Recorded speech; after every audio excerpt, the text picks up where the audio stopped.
Hello and welcome to another episode of the Cantina of Comics. Today we're going to show you how to make a drink that is perfect for catching waves on Kamino. Ooh, too soon. And we're going to show you some specific bounty hunters coming up.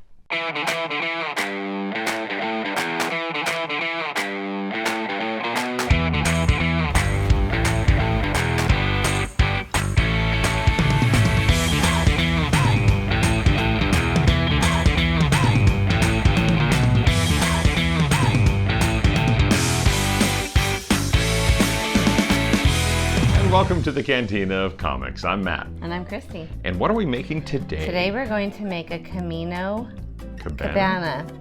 Okay. I wanted to say an El Kamino Cabana, so I got really hung up on that. El Kamino Cabana. Something that the clones can drive that's classic, but yet... All right. So, pour Kamino. Let's have a moment, please. Okay. If you watched the most recent episode of Bad Batch, yeah, you'll know what the Empire did to Kamino. So, okay. Spoiler alert. So I'll tell you what. Since Kamino is now no more, we'll make a drink to honor Kamino. Okay, boys and girls. I don't know if you know this, but back in the day we used to have something called home ec. Home economics. Yeah, and so in home economics, one thing we learned was that. Liquid measurements are different than dry measurements. Oh, okay. So there's different kinds of measuring cups for those things. So we need a quarter cup of, calls for Bailey's, but we're going to use St. Brendan's because St. Brendan, he's a pretty good dude from what I understand. So, St. Brendan? So we're going to do a quarter cup of St. Brendan's Irish cream. I almost said St. Brendan's Bailey's Irish cream, but no. So that goes first. Oh, so we have a specific order. Okay. And then we need 3 tablespoons of cream of coconut. Now, I've never bought cream of coconut before. Cream of mushroom soup? Yeah, it's thick like that. Okay. Put that there for a minute. Wow, it's really thick. Wow. I did look into whether or not coconut milk could be used, and it really is rather different. As you can tell, it's much a little more solid than thick. Yeah. Okay. So this really is probably more like a tablespoon and a half each scoop that I use, so I'll probably just use a little bit more. Okay. This can be found in your grocery store by, they do have like some alcoholic drinkish things there. Okay. So that's where you But this isn't an alcoholic thick. Okay. I really hope we find another way to use it because look at it's a lot in there. Left, yeah. We'll just have to drink a lot of Kamino Cabanas. Yes. Yeah. Okay. Okay, then we need a tablespoon of Kahlua. This makes me sad that it's only a tablespoon. By the way, hips can also be used for, holding your drink when you're trying to transition. Whoa, see? Once again, you get your wish. You get a lot of Kahlua. And then... Or espresso.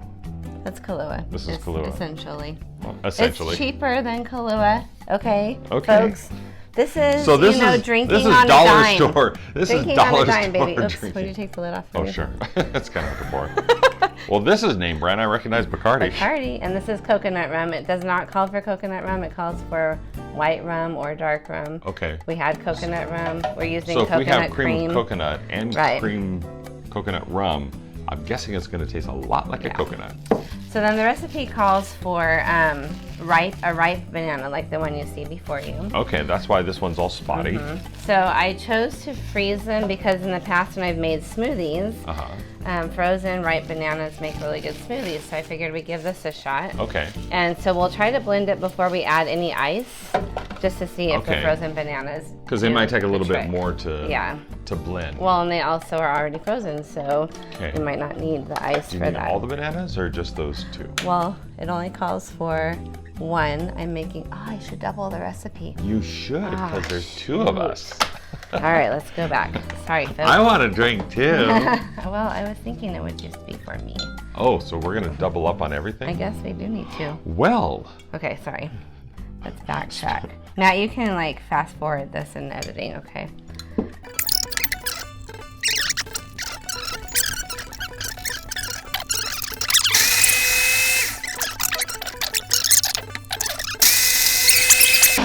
Be smooth. Oh, okay.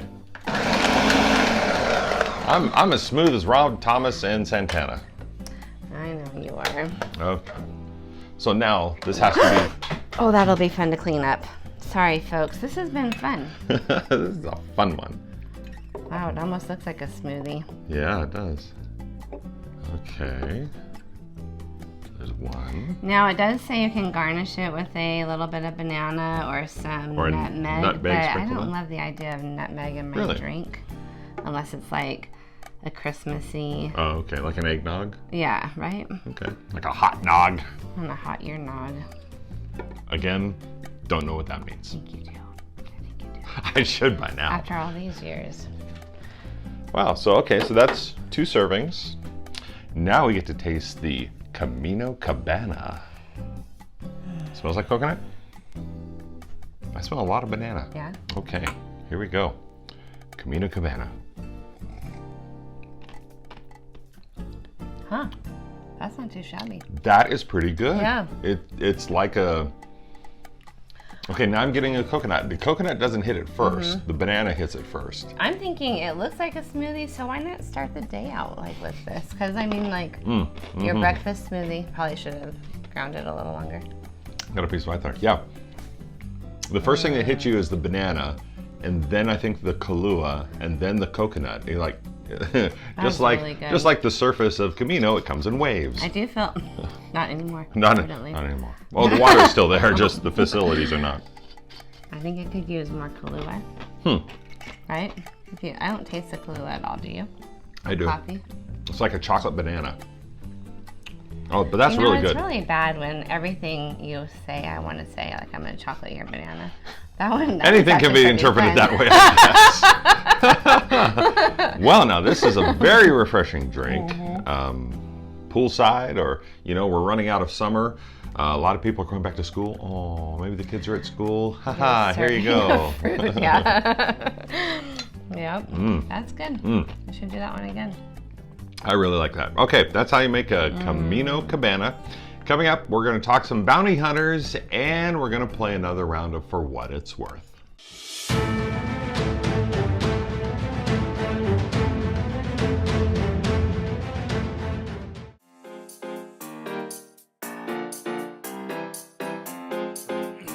Odd. Like we see a Jedi Knight, Obi-Wan, jousting with a villain made out of bubble gum. Where did he get bubble gum on such short notice? Bubble gum. We got enjoyment, and we got Wes giving us a hi. Timothy's on couldn't be here tonight to personally accept this award, but it's really because we're trying to be #COVID safe. That's the only reason. That's exactly it. Such a fun bromance in Legends, which is cool. Yeah. They're more of a rivalry in canon, but because Dengar's a little derpier in canon. In Legends, they are such a fun pair because Dengar saves him. Going on there, and I appreciated that. So that was my art of the week. Emma, what is your art of the week this week? Yeah, so I don't have anything as dark and depressing as that corpse.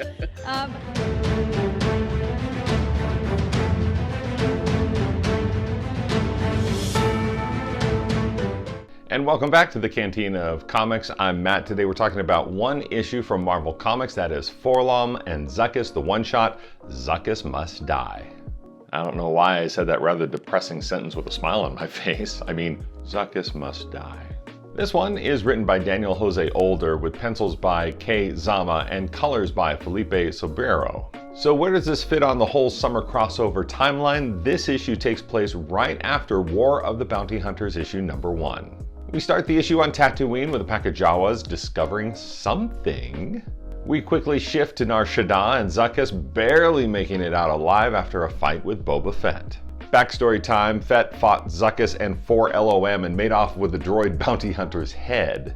Zuckuss comes stumbling out of an alleyway and is discovered by Trott, who catches the bounty hunter up on what happened to 4LOM. We get a story as told by Zuckuss about the first time the two bounty hunters went on a mission and teamed up to take down the bounty. From that point on, Zuckuss and 4LOM were a team and were unstoppable together. Now you get one, you get the other. Zuckuss then feels 4LOM nearby and discovers his partner's head on a mechanical spider's body. And this new and improved 4LOM has been reprogrammed to take out Zuckuss. But thanks to Trot and the other patrons of the bar, they're able to find out who's controlling the new version of 4LOM, and they're able to stop the Spider Hunter. And now here are my quick takes on Zuckuss and 4LOM issue number 1 one-shot. Trot brings to mind Rocket Raccoon from Guardians of the Galaxy. Trot is a gray eye-patch-wearing raccoon-like creature who's interested in obtaining limbs. Now the timeline of the story is just a little sketchy. At the start of the issue, Zuckuss has just finished his battle with Boba Fett, where 4LOM loses his head. Fett takes the bounty hunter's head to Tatooine to make his way into Jabba's palace, and apparently discards the head. Jawas find the head and then give it to Ramson, cool new character by the way, who then gives it to Dr. Kryberiz, who then puts the head on a mechanical spider. The new and improved 4LOM then travels back to Nar Shaddaa to kill Zuckuss. Older does weave a nice story about the connection between 4LOM and Zuckuss and gives 4LOM a new upgrade, which I guess is canon now, but the two separate at the end. So what did you think of Zuckuss and 4LOM issue number 1? Go to our Discord server. Just go to utini.com/discord and click on SW Comics. And don't forget to catch the Cosmic Force podcast every Wednesday night on YouTube and on the Utini Podcast Network.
And welcome back to the Cantina of Comics. We're sipping on our Kamino Cabanas. Or smoothie.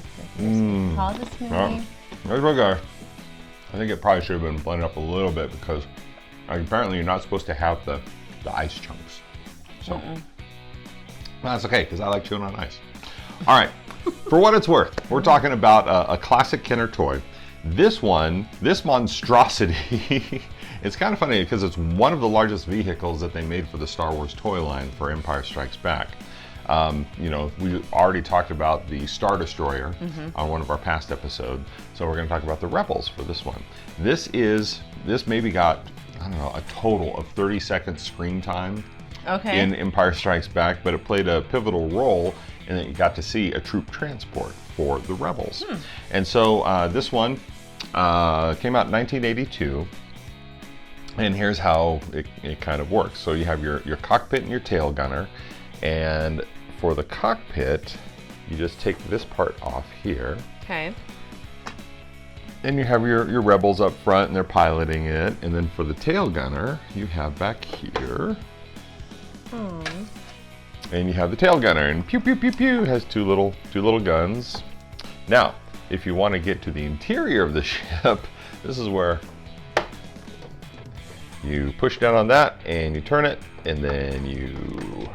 Oh, that comes off. This whole thing comes off. Wow. Just like that. Like, oh look, there's rebels inside, even though Han Solo and Princess Leia went on the... What is this? That is TC-14. Why is it, is it a cousin to C-14? No, it's not TC-14. TC-14 was in episode 1. This is the white droid that was in with the Rebels, but I think it's a Rebel spy. And so, I don't know if you can see the stickers on this. There's a jail inside the troop transport, or in the Rebel transport, to prison the prisoners. And then we have General Reich in here, and even though they made it out on the Millennium Falcon, here's Han and Leia here. But then you can take this part out. Get out. And then there's more of the interior of that. Now, it's kind of interesting how There we go. All the stickers or whatever that is. Yeah. Cardboard. Plastic. Plastic. This is kind of interesting though, because there's a section you put on stickers here and it makes it look like it's a jail cell. But then they make a little way to get out. Oh no! The secret spy droid has escaped. Oh no! So, if you were to, this guy looks green, like he's a little sick to his stomach. I think it's the lighting. Either that, or sometimes people who sit in the back seat get a little nauseous. Nauseous. Yeah. Or maybe it's his age. Or what? His age. Like his age. He's had this since '82, right? So this is almost 40 years old. Now I'm a little green.